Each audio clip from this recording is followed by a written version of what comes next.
Ladies and gentlemen, after you learned how to use loops to draw lines and how to manipulate the coordinates of a line by using the iterator variable of our loop, we now look into the next level of using loops.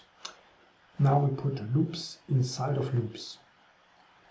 We call this nested loops because we nest one loop inside the other. We can do this with 2 loops, or 3 or 4, so the number of loops that you nest inside other loops, it's not limited.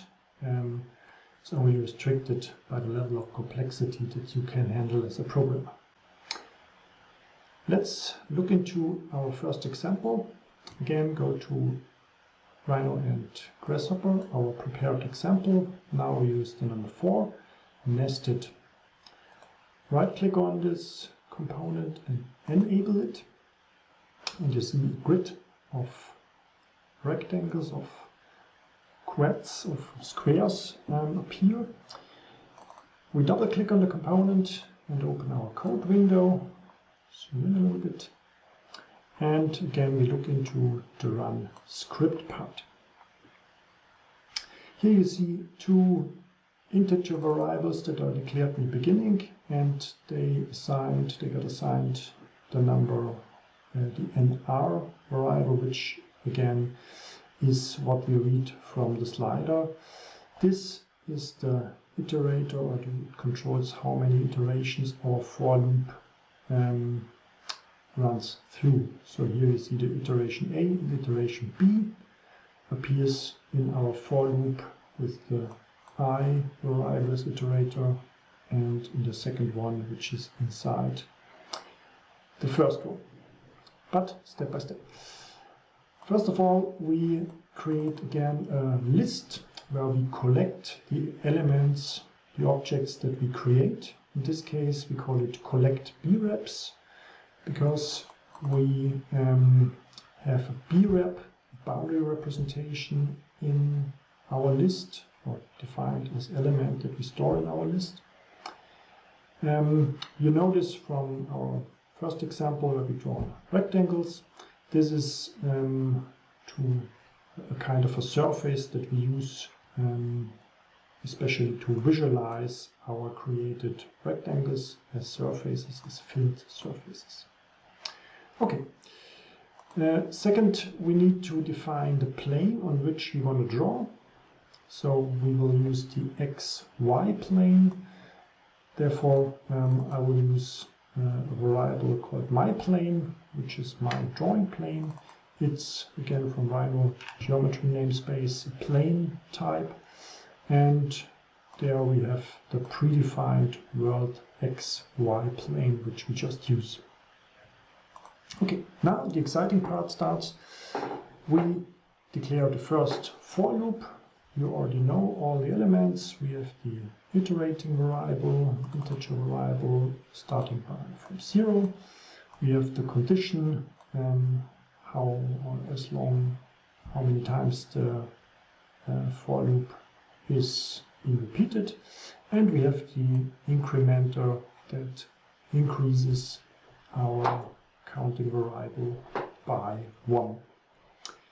Now you see the second loop, which is here in line 81 and 82, the for loop where we use another variable. Here you cannot use I again because that's already used and valid, so we need to have a second iterating variable. That's we call it k. You can give it any name except I. Starting again as well with 0, and here our condition is the iteration b, as often or how often we want to repeat it, as long as k is smaller than this variable. And we also increase k by 1 after each iteration. Now, what we want to do in our nested loop, we want to draw rectangles, respectively these surfaces, the green surfaces, the green boxes that we see here. We have a first variable which is called max R&D. The name is given because later I will use it as a or to restrict the amount of randomness I want to put into the creation of my squares, but now I just use it as a variable to control the size, which we will see later. Sorry, I use it to control the separation between the elements between our squares. If I decrease it to 2, you see they move together. If it's 4, you control the distance by this value. But let's set it back, in this case to 5. Now, a rectangle has a width and a height parameter, which we declare here as double variables. We give it a fixed value, 3 and 3. You could also draw rectangles with different sizes for length and width, but I will keep it 3 by 3. Then the next point is the reference point, which defines the center point of our rectangle or my square. This is defined by a point 3D, x, y, z coordinates, as you remember. So I declared a variable reference point and I create a new point. And for the coordinates of my new point, I use now the iterators, the variables from my for loops to define the x and the y coordinate. Similar as we've done it to define the starting and the end point of a line that we've drawn in our for loop before, we now define the x and y point of our reference point, which is the center point of our rectangle.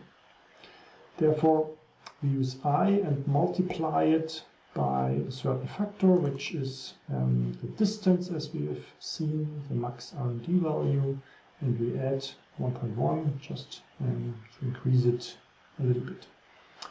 And the x is the k, so I and k, this is the basic, these are the basic parameters that we use here. This part is only to move them away from each other to create a separation. And the z coordinate is 0 because we only work in 2D for the moment. To create the rectangle, I need to define the corner A and corner B.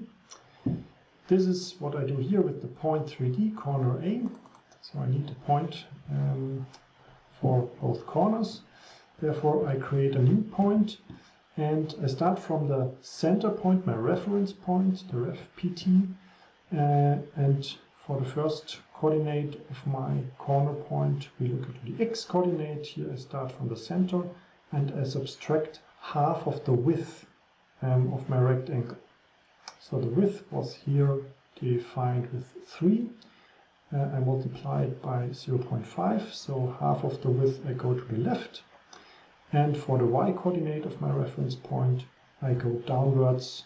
So you see I subtract half of the height now from this point, so I end here at the bottom left side of my rectangle. And I do the same with the corner B, starting from the reference point in the middle. Looking at the x coordinate here, I add half of the width, go to the right, and I add to the y coordinate half of the height, going to the top right corner point. So now I've defined two corners, bottom left, top right, and they are used to create my rectangle in this line.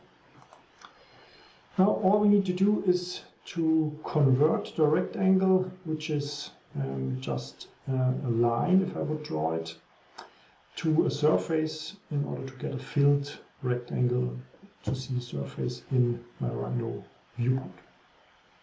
You know this procedure already, we repeat it briefly. We need to convert my rectangle, or my rectangle can convert itself to a NURBS curve. It's the method, means the method is what the element can do with itself. So it converts itself to an ups curve. And now I will need a surface. The surface object is my brep, which is also used here as a data type that we store in our list. So that's the final surface element that you want to create. So that's the type. And the name of my variable. And this is not created with the new keyword. This is created with brep.createPlanner breps. And then I can put in here either one curve, or I can also put a list of curves in it, plus a tolerance parameter, which we don't care about it.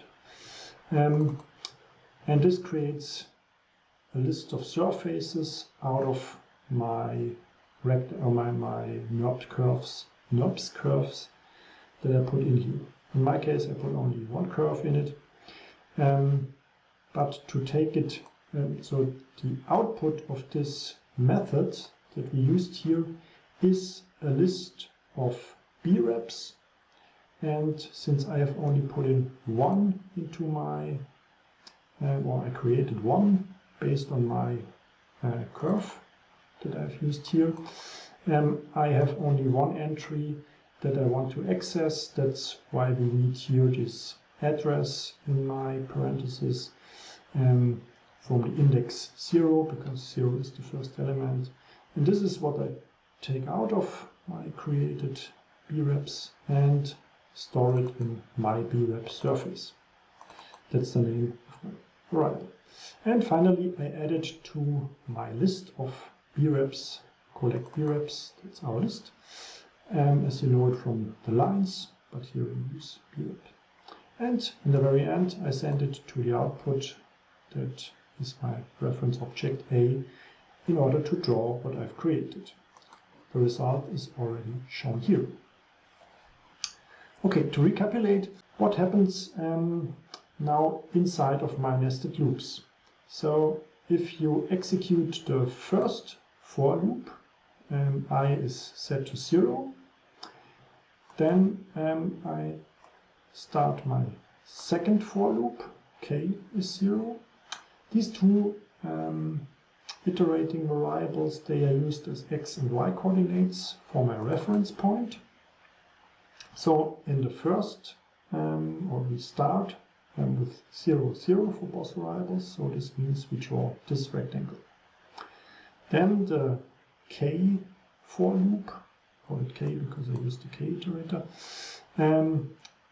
went through and starts again from k equals to 1, means I increase k, that's my y coordinate, so I draw this one as a second rectangle, and in the next iteration I draw this one as the third and fourth and fifth. After drawing 5 elements, I arrived at k is 5, is smaller than iterations b, means the first for loop, the for loop ends, and I'm arrived here, and I go one step down to the I for loop, which now increases the I to 1, and it starts again with this for loop, which is now again set to 0. Now I have I1 and k0, means that I have x is 1 and k is 0. I draw this rectangle, and then the k for loop is iterated. So I draw this, and this rectangle, and then I go back to my I loop, and I start here to draw these 5. That's the logic of having nested loops. So the inner loop is executed before the outer loop increases its iterator and executes the inner loop once again. If we would work in 3-dimensional space, we could add, for example, a third for loop inside here, which could control the height of the rectangles. If I would extrude them by a certain value, I could use, for example, the set iterator for extruding the rectangles. But that's something we don't do here. we restrict ourselves to 2 dimensions, but you could experiment with the 3rd dimension, for example, in an exercise that you do. Good. Now, I hope you understood how this works. You can also try what happens if you change, for example, the iteration b value. So you subtract 2 from the number 5. So we only have 3 iterations in the k loop. Iterations b means, as I explained to you before, we only repeat it 3 times, and since we use it as a y coordinate, you have only 3 elements in the y direction. If we increase the x by 1 and execute it, you see you add 1 in the x direction, which is the I loop, the iteration a here. Okay, now for the last step, I want to show you how we introduce a random value, that not all rectangles are drawn with the same sizes, because that's too boring for us. Now we want to add a little bit of randomness. Therefore, we use a new object, that's the random object. I create a variable called R&D, which is of the type random, and I create a new instance of a random value generator. So this value is the seed value. If you want to create always the same set of random numbers, you need to start with the same seed value. So in my case, if I start my program again and again, it always generates the same sequence of random numbers. Good. Now, as you see here, I've uncommented a part of my code. So I've used here the basic value, which I manipulate by adding an additional value, which comes from my random variable, the random number generator. And to generate random numbers, we have basically 3 methods. So remember, methods are things an object can do. In our case, the object can generate random numbers. We have the next, means we generate the next random number.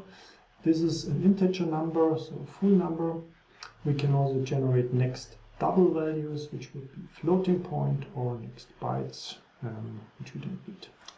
In our case, we want to generate next integer values, and in this, the parameters that we use to generate the number is the lower boundary, so the minimal value that shall be generated, and the maximum value, so the upper boundary. In between these values, I generate now random values. You can also set them to a minus value, then you would decrease this width value. And the same thing we can do for the height value, that we now increase by a value between 0 and random number. This means I randomly change my width and height value by this random number generator. And it generates 2 different numbers, of course, because I executed here once and here a second time. Only the sequence is always the same, means the sequence of random numbers, because I've used here this seed value. Okay, the rest can remain the same because we just manipulate these values. So let's look at the result. What we do is we have now randomly variated rectangles. Keep it a little bit equal. Good. Sometimes they overlap, then you see here this overlaps. You can avoid it if you set this value, for example, to a bigger one, then they move a little bit apart from each other, or we decrease the base width and height values. Now you see we have always the gap or distance between these elements. The rest can be kept the same. You can of course also play around with this random number generator, for example for the coordinates, because you see the coordinates, they are not changed. The center points, they are always the same. They are in the center of this grid. Only the height and the width value are changed a little bit. Of course we could also add now this next new random value to our coordinates that we generate for the reference point. So if we say, okay, I want to have now here something between 0 and my max value, or we can also set it's in this area, then it will be moved to the left and to the right in a value between -6 and 6. So now we also change the center points. It's maybe a little bit too much. We can divide it by 2 to make it a little bit more, the effect not so drastically. Okay, so you see you can do many things with the random values, but you can also start from here. Again, this code is meant for you to be used as a basis for your own explorations. So please use it, explore it, also add new functions like I've mentioned it, the extrude function for your rectangles to make volumes out of it with a certain height. Play around with the random value generator, and especially try to understand the nested for loops. Please change the iterators and change the usage of the A, I, and K variable, really to experiment with this basic setup and to generate something differently. You could also create new objects, not only rectangles, there are also circles, ellipses, lines, many different geometrical objects. You can combine them. So be creative with this basic code and experiment with it. So that's what you need to do from here. Thanks for watching.